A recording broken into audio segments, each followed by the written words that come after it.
Okay, so I got some pretty wild news today. Real quick here, last call, 5 a.m. tomorrow. The free cosmetic Twitch drops for PoE 1 and will eventually come to PoE 2 is today. Watch 3 hours, you get it for free. I'll be live today. You can watch it if you want. That's your last call. Okay, it does end today. So just last warning. Okay, so a while ago, I received a message asking me if I was ever open to the idea of checking out Grinding Gear Games Studio in person. Now, I live in Alaska, so it's about 20 hours of flights. And also, I've never really been out of the country other than Canada.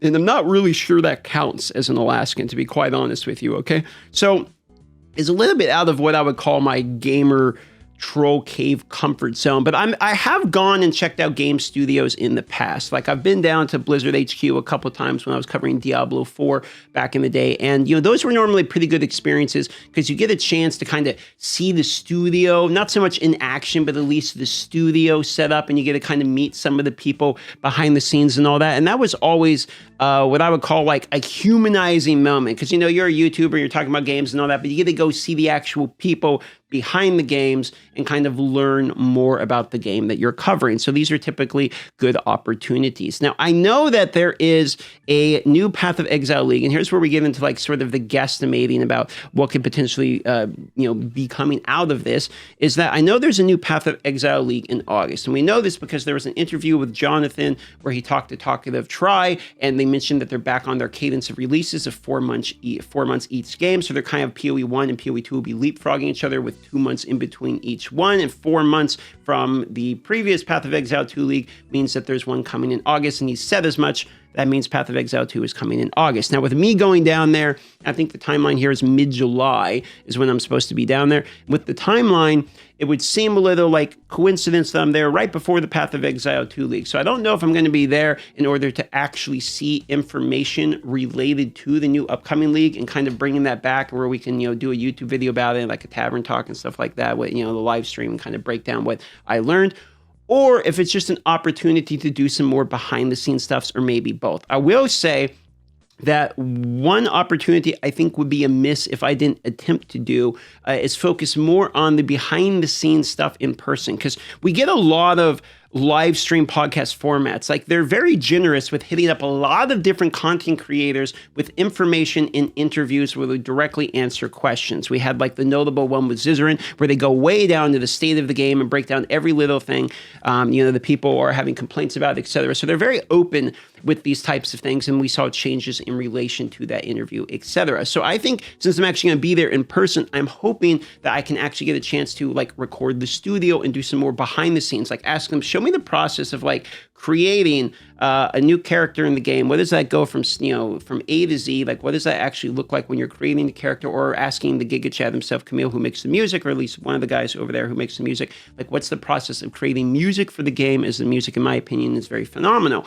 So there's a lot of things that can't really be done via podcast or, without being there in person. And those are the opportunities that I am hoping to be able to bring back, is more of the behind the scenes type of stuff, which comes the purpose of the video. If I'm actually there in person, what type of information would you actually like to see, knowing that there's someone with a camera there in person that can actually show you the studio, etc., or whatever is allowed. I'm sure not everyone wants a camera stuffed in their face and answer a million questions. But if I do get some of these interviews, hopefully I'm able to actually get some information related to what it's like to work there, the actual process of going through and developing the new leagues for Path of Exile, both 1 and 2. Now, what's interesting, speaking about the new league that we know is coming in August of Path of Exile 2 that was announced, a little while ago.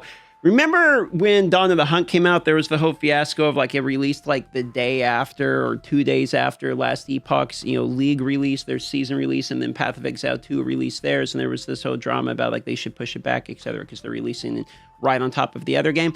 Well, Path of Exile 2 announced that they're releasing theirs in August. And then Last Epoch just announced here yesterday that they're releasing theirs in August 21st as well. And typically, Path of Exile releases theirs on, Thursday, Friday, which would mean like the 7th, the 14th, the 21st, or the 22nd, depending upon their Friday or Thursday, right? So this could, depending upon if it's mid or late, if it's later in August, and it is still in August, then we could have a chance to run it back. Now, they said that what they're doing is they're actually swapping the way that they do their releases for Path of Exile. Like previously, they were locking in the features, meaning the next league will have a new class and a new mechanic, right? But instead, what they're doing now is they said they're going to be locking in the dates, meaning when they say a date or a timeline, they're sticking to the timeline and they fit what they can into the timeline. That way you have consistent releases as opposed to constant delays. Now, this does mean that we will be seeing the Path of Exile 2 League in August because they've already announced August, and they announced in that same interview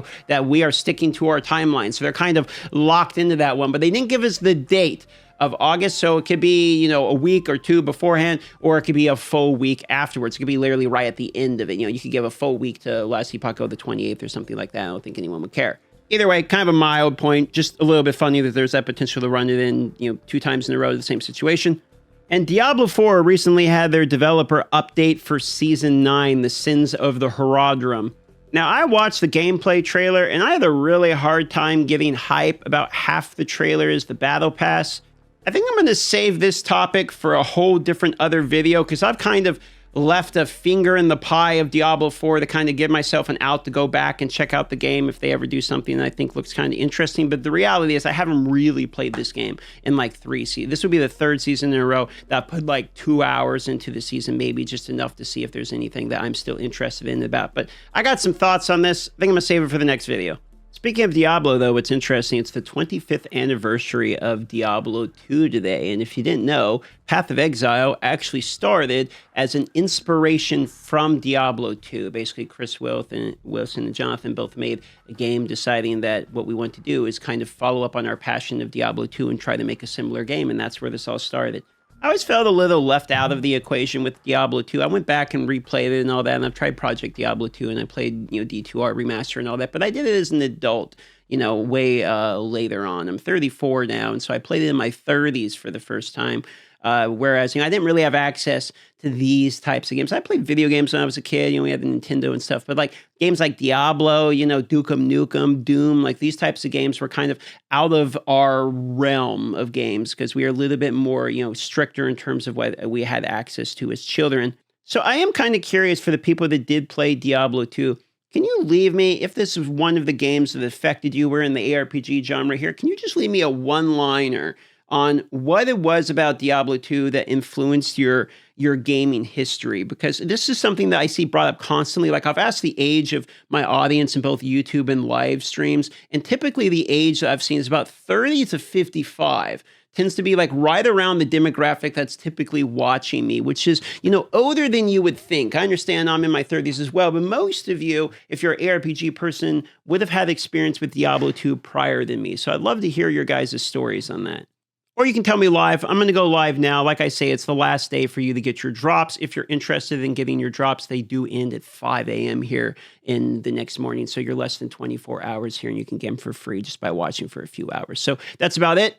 Let me know what you want to see when I go to the studio and what kind of information you're looking for. I'll do my best to bring back something interesting. Love y'all. Thanks for watching.